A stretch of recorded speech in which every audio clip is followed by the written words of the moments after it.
रत्नागिरीकरांच्या दृष्टीने ऐतिहासिक असा भारतीय तटरक्षक दल आणि महाराष्ट्र विमान विकास कंपनी यांच्यातील सामंजस्य करार आज रविवारी पालकमंत्री डॉक्टर उदय सामंत यांच्या प्रमुख उपस्थितीत पार पडला।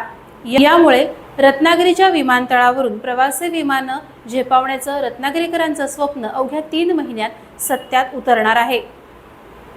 आजच्या या कार्यक्रमाला पालकमंत्री डॉक्टर उदय सामंत यांच्यासह जिल्हा परिषद अध्यक्षा अस्मिता केंद्रे, आमदार किरण सामंत, नगराध्यक्षा शिल्पा सुर्वे, ICGS रत्नागिरीचे commanding officer commandant Kunal Naik, MADCचे उपाध्यक्ष आणि व्यवस्थापकीय संचालक दीपक कपूर, जिल्हाधिकारी मनोज जिंदल, मुख्य कार्यकारी अधिकारी वैदेही रानडे आणि पोलीस अधीक्षक नितीन बगाटे, उद्योजक दीपक गद्रे, हॉटेल असोसिएशनचे अध्यक्ष रमेश कीर, प्रशांत पटवर्धन, श्री भैरी देवस्थानचे अध्यक्ष रवींद्र सुर्वे यांच्यासह विविध क्षेत्रातील मान्यवर उपस्थित होते।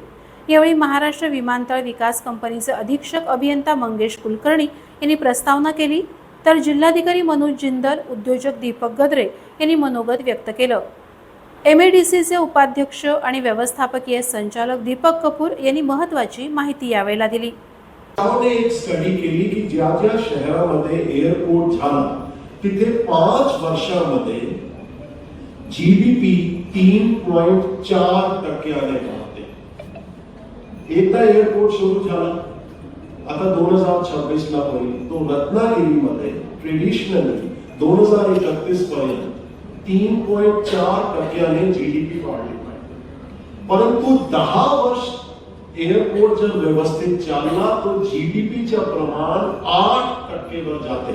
मग तो 3.4 चा दुप्पट होऊन 6.8 वर जात नाही, इट जम्प्स टू 8%। एअरपोर्टचे काम मध्ये पुढचे 2 ते 3 महिन्यामध्ये आम्हाला हा काम कंप्लीट करून पावसाळा संपल्याच्या नंतर यांची तुलनेत सुद्धा जास्त भव्य कार्यक्रम करून एअरपोर्ट आता सुरू करायचा आहे। त्यासाठी पालकमंत्री साहेबांनी आज एक चांगला आयडिया आम्हाला दिलाय, त्यावर आम्ही नक्कीच काम सुरू करू। सध्या रनवेची जो लेंथ आहे तो 1800 मीटर आहे। 1800 मीटरवर आपण ATR 72 म्हणजे मॅक्सिमम जर आपण 92% पॅसेंजर लोड फॅक्टर गृहीत धरला तर एक फ्लाइट मध्ये 60 ते 65 लोक मॅक्सिमम घेऊ शकतील, कारण मॅक्स कॅपॅसिटी महत्त्वाची आहे।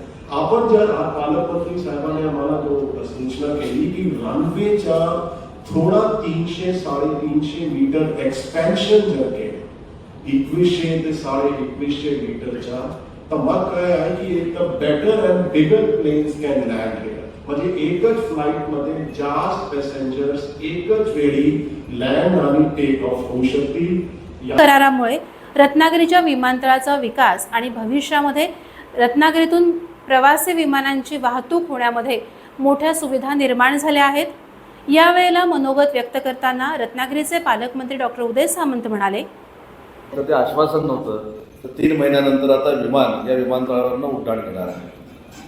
पण तुम्हाला देखील मला धन्यवाद द्यायचे आहेत, नाईक साहेबांना देखील धन्यवाद द्यायचे आहेत की शेवटी सामंजस्य करार करत असताना काही नियम अटी आपण घातलेल्या असतात। कशा पद्धतीनं आता विमानाचं उड्डाण झालं पाहिजे, कशा पद्धतीनं महाराष्ट्र विमान कंपनीनं भविष्यामध्ये कार्यरत राहिलं पाहिजे, हे सगळं त्याच्यामध्ये लिहिलेलं आहे।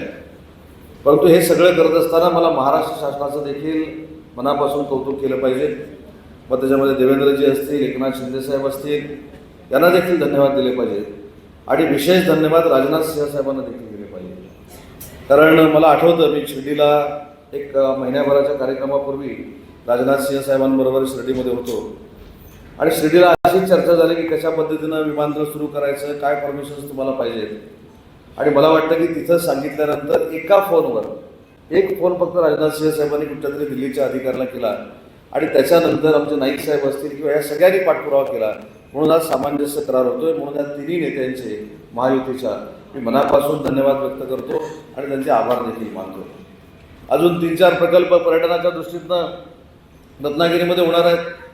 5 स्टार हॉटेल तर साहेब मी आपल्याला शब्द देतो तुमच्या सगळ्यांच्या सहकार्यानं पुढच्या 1 वर्षामध्ये 5 स्टार हॉटेलची मुहूर्तमेढ देखील रत्नागिरीमध्ये रोवली जाईल, हा मी दिलेला रत्नागिरीकरांना शब्द आहे।